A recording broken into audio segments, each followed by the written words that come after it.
Okay, so today I'm here with my friend Train with Wayne, as known on Instagram, otherwise known as Wayne. Thank you for being here, man. Thank you for inviting me over, Simon. Yeah. Happy to be here. So Wayne is a personal trainer for the past how many years? Wow, I've been a trainer since 2014, so nine years. Wow, so 9 years. almost a decade of experience training individuals. Yeah, and almost. Time flies. Yeah. transforming. Okay. I'm assuming you are doing 6 figures a year doing personal training right now, right? For the past 3 to 4 years, yes. Okay, so about 4 years you've been at consistent 6 figures. Yep, you can say that. Is this more work than the average 9 to 5, or is this less work? How would you describe your current work life? As trainers, what we do is we trade time for money. So if the more you work, the more money you get. If you work from 9 to 5 as a trainer, you definitely get more money than someone who works 9 to 5. But the life of a trainer is a bit different, because if a client wants to train at 7 a.m. or 6 a.m., you have to wake up at 7. You can't say, oh, I only work 9 because that's my schedule. I mean, you can. Once you have the luxury, once you build your clientele base, you can say no. But if you're just starting out, you have to take whatever clients that you can have. Yeah, so I would say trainer, don't expect a 9 to 5 life. If you want a lot of money, you gotta just work as many hours as you possibly can, at least at the start. Okay, wow, that was interesting. So you would say you're working on a flexible time schedule right now, and it is sort of under your control depending on whether the client is there or not. But you prefer what you're doing right now as compared to working the average 9 to 5 office job, right? Yeah, definitely. I mean, you are pretty much your own boss. You control the timing where you want to work, where you don't want to work. You can take breaks and holidays whenever you want to, and everything is on your own schedule. So yeah, I wouldn't. Once you like have tried this life, I don't think you want to go back to 9 to 5. Okay. I mean, not for me at least. Right. What got you into personal training in the first place? To be honest, I'm pretty vain. So when I started working out, I saw the results. I like how I look in the mirror, and I never looked back.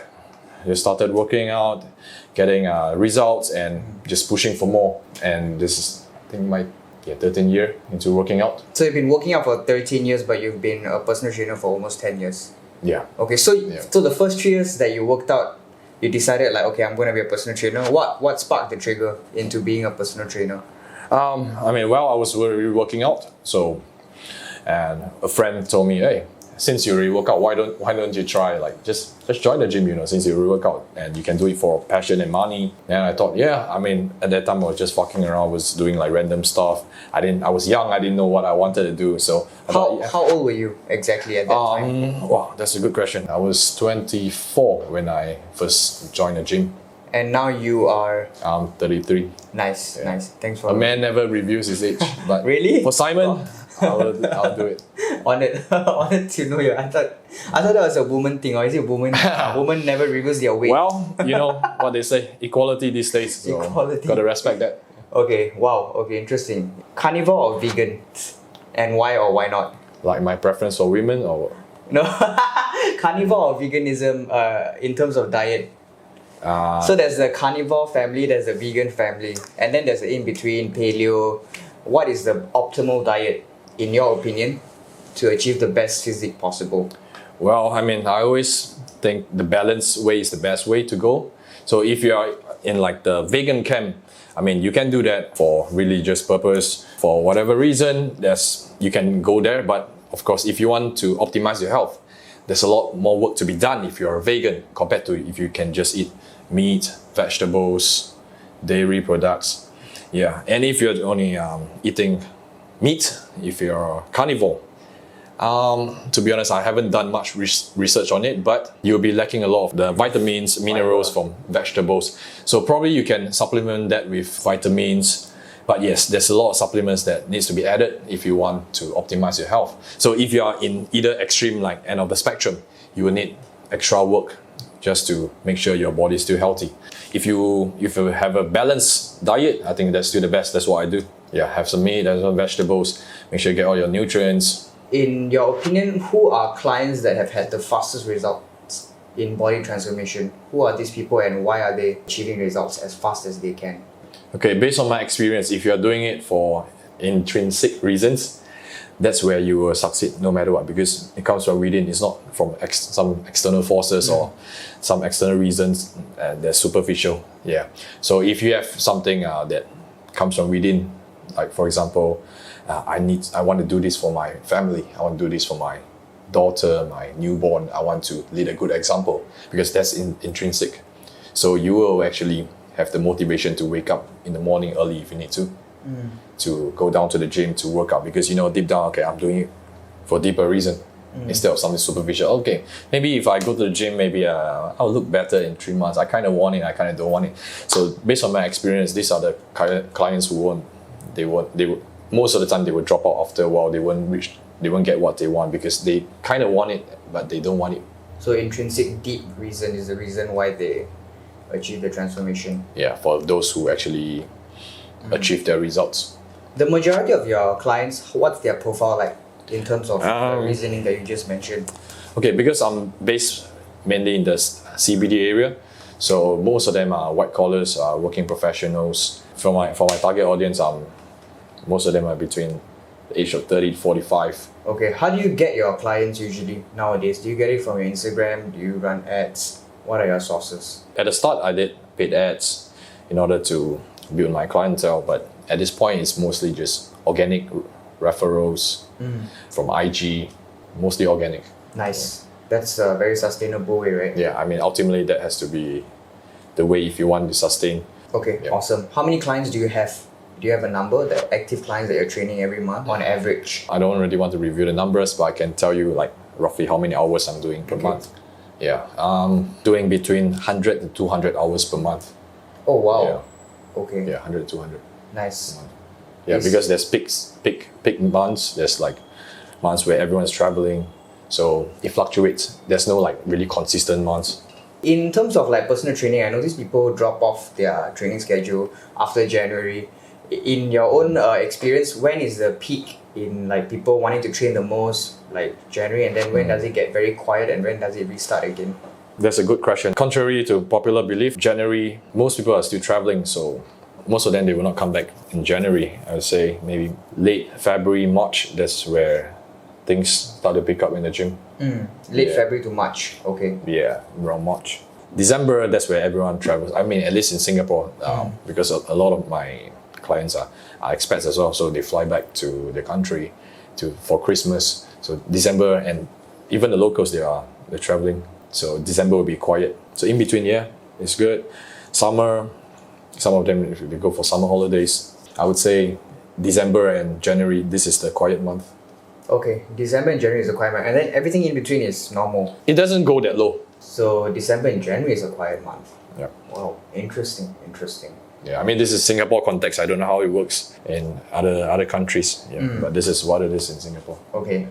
In terms of clients that are very troublesome, do you have any horror stories to share? Horror stories. Most of them are nice. So horror story. Thankfully, I don't think I have bad experience in the gym. Yeah, but I think most of them are very nice. Oh, really? Yeah. Okay, interesting. So I'm assuming you filter out your clients very well before you take them on, right? Yeah, maybe I filter them, or maybe they filter me. Okay. Yeah. So because I think like the clients, they kind of like will pick a trainer who they think they will feel comfortable with, because it's a one-to-one relationship. So if like, for example, if you want a trainer, you'll probably find someone that has a similar interest as you, maybe look a certain way that you want to look, has a certain behaviors that you probably want to emulate. Yeah, so you will probably look for someone along your wavelength. Okay. Yeah, I mean, that's where IG helps, because you get to showcase like who you are as a person. Yeah. Then people decide whether they like your vibes or they don't. You would say your personal branding online is what filters the clients, and then when they come to you, they already know what they want. Is that right? They kind of know what they want. Yeah. Okay.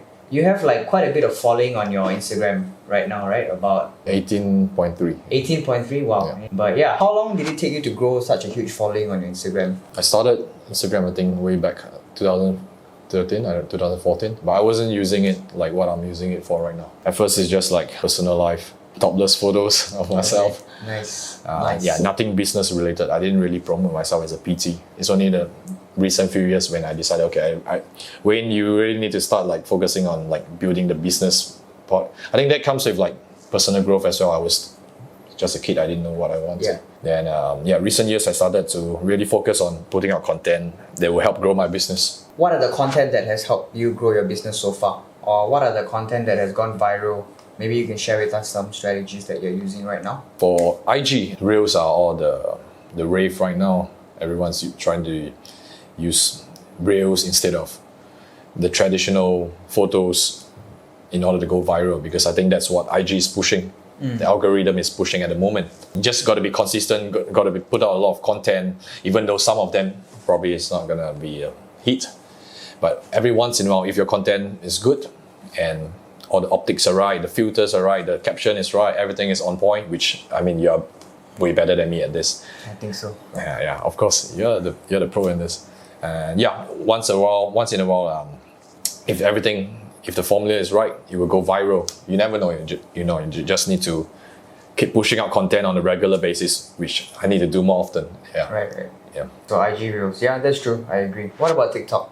TikTok, I'm not too active on it because firstly, I think that's not my target audience. They are probably the younger audience where personal training probably isn't on their mind right now. Or financially, it's not within their capability to do that. Yeah, so I don't really concentrate much on TikTok. I mean, it's a good platform to start growing your audiences. You never know. I'm sure there are people who are above the age of 30 that's using TikTok. But yeah, at this point, I'm not focusing too much on TikTok. To hit 6 figures a year as a personal trainer, just Instagram is enough. Firstly, if you want to really succeed as a trainer, all this marketing and all, it's extra stuff. If your service is not good, you're not good as a trainer, you don't know what you do. You can spend thousands and $100,000 on marketing. You can get a client for maybe 3 months. Then after that, what? If they know you're not a good trainer, they're not going to continue. So ultimately, I think it still boils down to being good at what you do. You have to be a good trainer at heart, at the core. Then you can start to expand on that, start to do your marketing, start to get referrals, paid ads, and expand from there. But the core has to be solid. You have to be fundamentally a good trainer. Yeah, if not, it will just fall like a house of cards. Okay, makes sense. What makes a good trainer in your opinion?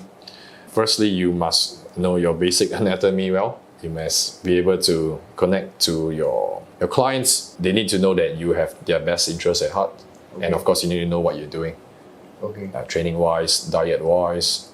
And if you are sociable, if they like you as a person, that's even better. Yeah, that's where the relationship will really develop over the years and they will be a long-term customer instead of like just a one-time, like 3 months relationship. Yeah. So would you say instead of being a personal trainer, you should be a personal relationship trainer? Well, add the relationship in between the words personal training, and that would amplify your results. Well, never say never, maybe I might venture out in other stuff. Okay. In the future, you never know. Okay. Cool. So basically the relationship you develop with your client and the fundamentals you have as a trainer is what makes you a good trainer. Yep. Okay. That's the essentials. How do you feel about the majority of trainers in Singapore? That's a good freelance trainers. Freelance trainers. Okay. So for freelance trainers, in order to be a successful freelance trainer, long term, you have to be good at what you do. So they probably fulfill most of the essentials that I just spoke about. Because if you're not good enough, within 1 year, all your clients will drop out and you probably have to go back to working for a gym where they will give you the leads, they will market everything for you. But of course, they're going to take a big percentage of your salary. So if you're a freelance trainer and doing it for some time, they are good. Yeah, no doubt. Okay, so basically, how long you've been in the industry as a freelance is what shows that you're good. Yeah. Then, would you say that most trainers don't need certification to be a personal trainer? Okay, in Singapore, because the fitness training industry is not regulated, so technically, even if you have no certification, you can be a trainer. You just go to a weekend course, you get like certified over the weekend, then you can just call yourself a trainer. You can start training people. But probably if you don't get results and you end up injuring them, then your business is not sustainable. So ultimately, you still have to be good at what you do. Your question is, do you need certificate? No. If you don't have, you can still be a trainer. Yeah. In Singapore. Which countries are there regulations? I don't really know about this. The western part, like Anglo-Saxon countries, Australia, UK, US, all of them are regulated. So you need to have certification before you can call yourself a trainer. Okay, Yeah. interesting. I've heard of the statistic that in Australia about 25% of the population has a gym membership as compared to Singapore. Do you know how many Singapore has in terms of percentage? That's a good question. I have no idea. Take a guess. In Singapore, Yeah. Out of 100%, how many percent do you think has a gym membership in Singapore? if I have to guess, 30%, Wrong. Less than 5%. less than 5. Wow. Yeah. That's even lesser than Australia. Australia is 25%. I mean, I heard the big reason there's such a huge discrepancy is because Australia is cheaper. Like people pay like $30 for gym membership a month as compared to Singapore, which is like 3 times the price for Anytime Fitness or Fitness First, etc. I heard that's one of the reasons. But do you think the reason we have such low numbers is because we don't prioritize fitness in general as a country? Okay, this is a good question. 5%, let's say the figure is 5%. I think the 1 in 20. the one what? 1 in 20% 1 in 20. Wow. has a gym membership. That's 5%. Okay, because for me, I'm based in the CBD, so a lot of the folks in CBD, I realize they do have membership. So I guess the average Singaporean, maybe if they are not within the age of 20 to 45, they probably don't have a gym membership. I mean, that's what I'm guessing. I may be wrong. Why do you think the number is low anyways? Like in terms of the percentage, if it is true, why do you think Singapore doesn't have that many people going to the gym? Yeah, because I think Singapore is pretty health conscious, so I'm actually surprised at the 5%. I'm very Wow. surprised as well. Yeah. So yeah, I don't know if the know. statistic is true though, but it was given to me by a franchise seller. Like she was telling me that the numbers are very low here, so there's still a huge market. But that makes sense. I guess people in the CBD area would have more membership because they have more buying power anyways. Do you feel like the Singaporean diet is optimal though for a beach board? To be honest, no. If you are eating hawker food every day, it's hard. Okay, forget It's hawker hard. food. Forget hawker food. Let's say you're Chinese or Indian or Malay, right? That's a typical Singaporean's ethnicity, right? And you're eating home food every day. Do you think that is enough to get a beach board? Like traditional Chinese, traditional Malay, Chinese, traditional Indian food. Just the average, even the average Singaporean household, right? With Chinese, Indian, Malays. Do you think if they just ate their mom's food every day, they could get a beach board? Okay, the problem with local food is it's delicious. It's fucking delicious, but it comes with a lot of calories. It's high fat, it's high carbs, and low protein in general. Because Asian diet we tend to be more carb heavy, and the way like some of the dishes are made, they heavily fry it, so the fat content is very high. So if you want a good physique, you will have to switch the macros. You have to go high protein, meat, moderate to low carbs, and moderate to low fat, in order to sustain a good body, which is not the typical Asian diet, not a typical local diet. So if you really want to sustain a good physique long term, you have to change the mentality that I have to make some changes to my food. I can't just eat what I'm eating and expect a miracle. If you want tips on how to still incorporate local food into your diet and maybe just change a few things here and there and get your dream physique, you can always hit me up on IG. Okay, follow train with me. That's right. Okay, so the answer is no, you can't. If you only eat local food, nah. Right. Not really. Okay, so would you say because of that, the Westerners have an advantage because they usually have a high protein diet as compared to us people? In general, yes. And they prep their food a lot more because eating out is expensive if we're talking about the Western countries. So most of them, they have a culture of cooking their own food, preparing their own food, which is a lot better when it comes to calories because you control what you put into your food. If you are eating outside, it's just a guess. Like this chicken chop, it looks like 500 calories, but you never know, it might go as high as 900 calories because of all the oil, the butter they use to make it delicious. So it's a lot of guessing if you eat outside. So if you really want to achieve a good physique and in a short period of time, you have to make some compromises on the food choices that you have. So would you say meal prep or prepping food at home is a waste of time, or do you think it is essential when you want to get a good physique? Yeah, it's essential. I think it's essential. If you want to really bring your body fat down to a low level, you have to at some point start to cook some of your own meals. Yeah, I mean, if you just want a general physique, you don't want your abs, just want to look good, feel good, but not six packs, yeah, you can still eat outside and make better choice, more changes here and there to get the physique. But if you want to drop down to 10% for guys, beach board, maybe 15%, 16% for ladies, the abs, you need to start cooking, you need to start being a lot more mindful on what you eat. I feel like the biggest problem with meal prep is the preparing and cleaning up. So would you say like ordering meal prep services is worth it, or would you still say that cooking is still much better? Because one problem I had ordering meal prep is it tastes super bland, man. Fucking bland. Yeah, it is. But Yeah. convenience, and you don't have to like what you say, you don't have to clean up the dishes, you don't have to cook. It's a lot easier. So if you're someone who can compromise on the taste, then yeah, it's a good compromise. And meal prep is a bit more expensive than cooking on your own. Like so the meal prep delivery services is a bit more expensive. I think it starts from around 10 to 20, or even I think maybe higher. Yeah, so if you cook like prep your own food, it's a lot more cost effective. So you're trading time for money or money for time out. Exactly. Okay. Do you meal prep your own food, or do you cook at home, or what's the process for you like? I would say at this point it's more like 50-50, because I do long hours at the gym. I can't possibly cook all my 3 meals unless I'm going for a contest prep, then I'm forced to. But at this point I found a good balance, about 50-50 eating at home, 50 eating outside. It's a good balance for me. Sometimes I feel like when you're a personal trainer, you forget to train yourself. Does that happen with you often, or are you always like, okay, I prioritize my physique before I go and train my clients? What is your thought process on that? To be fair, when you walk on the street, when you go to the gyms, do you see all the trainers? Are they all in shape? Most of them are, not Most of all. them. Yeah. Have you seen like big size trainers? Yes, quite a fair bit. Yeah. I mean, they might be good at what they're doing, but sometimes after a few years of training, they are not motivated to train themselves anymore. I don't think that's the best approach, because you are the product. You have to do what you preach. Yeah. So that's just me. There'll be months where you might not be as motivated, because if you've done this for years, it's not always going to be like rainbows and sunshine. So some days you might feel not as motivated. But then if you want a good physique, you have to find a way to maintain your routine, make sure you're consistent. Consistent is the key. You got to be consistent.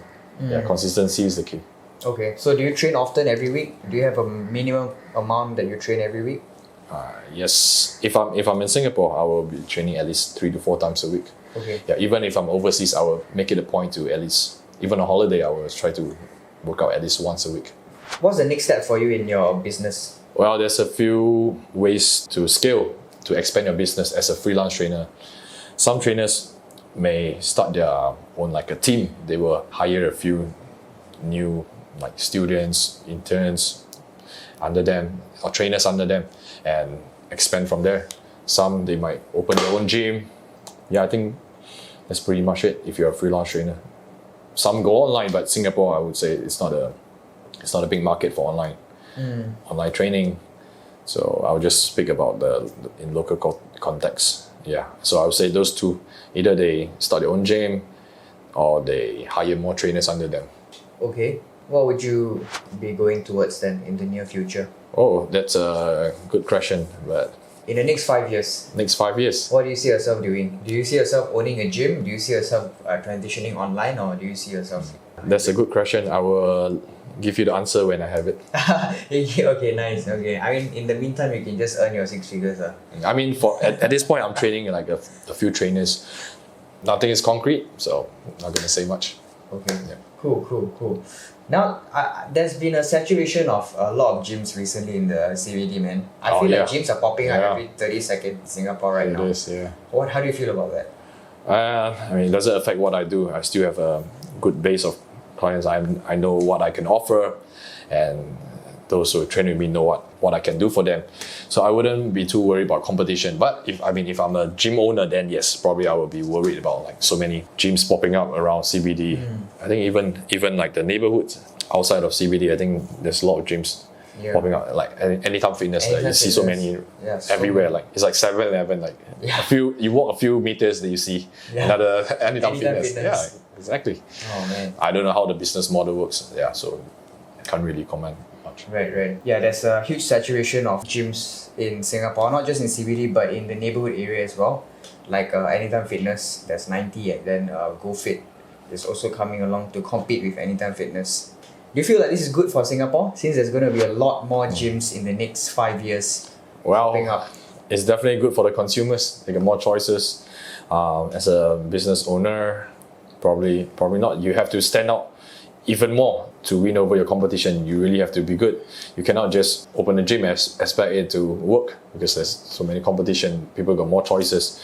So I guess it's the same as social media in general. It's saturated. People are doing their business. They are promoting their stuff on Instagram. Everyone's selling something.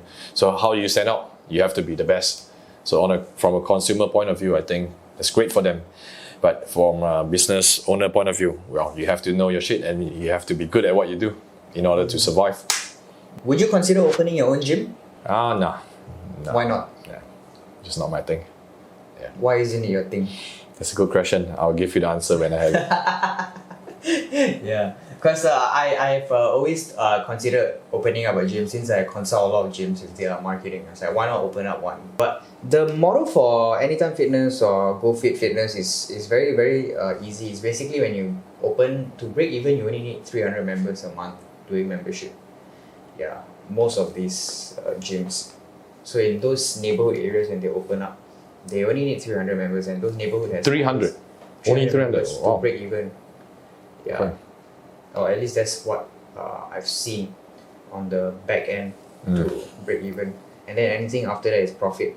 And then their model is obviously you can't have 300 people coming to the gym at once. You only can have like less than 5% to come into the gym, and then you'll already be a bit stuffy, you know.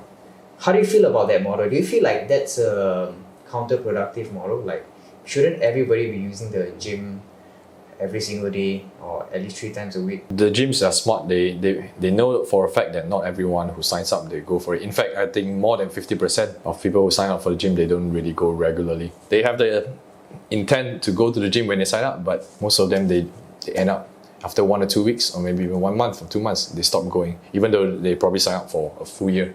That's how the gyms know they can oversign members, but still know that not the full amount will turn up, so there will be enough space for the gym to operate.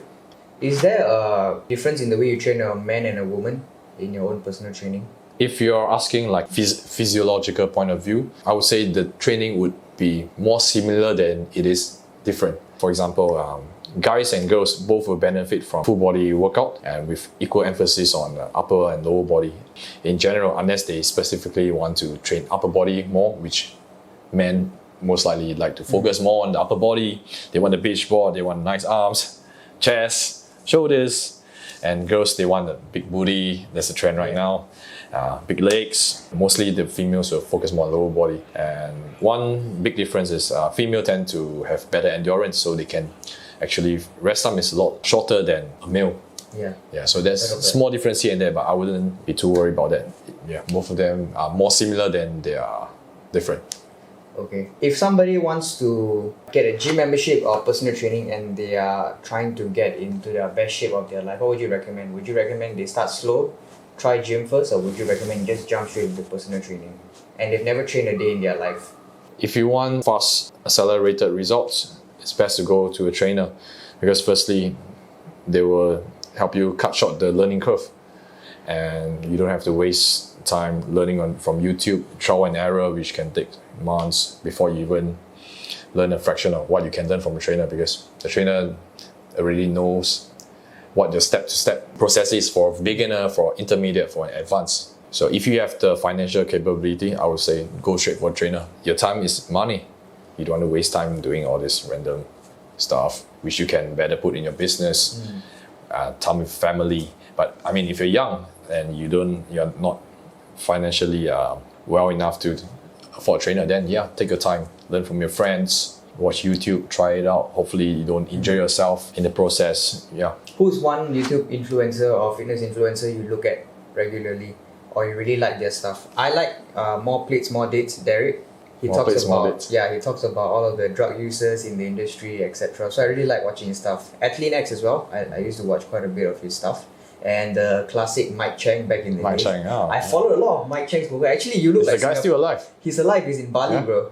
Oh. Apparently, last I heard. Living a good life. Yeah, I think he retired as a millionaire selling his online courses. But yeah, it remind me of actually Mike Cheng now that I mentioned Well, Singaporean I Mike Cheng. hope I hope that's a compliment. He's a good looking guy, man. But yeah, do you have any Thank you. influences that you look up to or currently still? To be honest, I don't really follow many fitness influencers. One person that stood out for me is Elliot House. He used to be heavily into working out and strength training, but now he has moved to a different space. He's more spiritual. He's more like giving advice, life advice for men in general. So that's one person I still look up to and follow him closely on IG and his social media. Elliot House. Elliot House, yeah, I've seen him.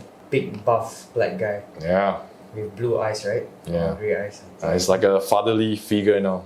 Nice. Yeah, he's moved away from speaking about fitness and strength training to life in general, giving advice for young men who need like the fatherly figure to guide them in life. So yeah, you guys are awesome. Nice. If anyone needs advice, where should they find you? Well, you can ask Simon if you want to know about social media stuff, how to create viral content, marketing. He's the man to go to. If you want training advice, you want to transform your body, you want to start making a difference in your physique, you can hit me up at Train with Wayne, IG at train.with.wayne. That's where you can find me. Do you have a YouTube as well? I do. I'm not as active on YouTube compared to IG. That's where you can find me mostly. I'm pretty active every day. I post stories, videos, and I'm pretty active on IG. Okay, awesome, man. Alright, thanks for coming, man. Appreciate your time, bro. Thank you for inviting me. Thank you for hearing me talk. Yeah, fun. Thank you. Fun, good stuff.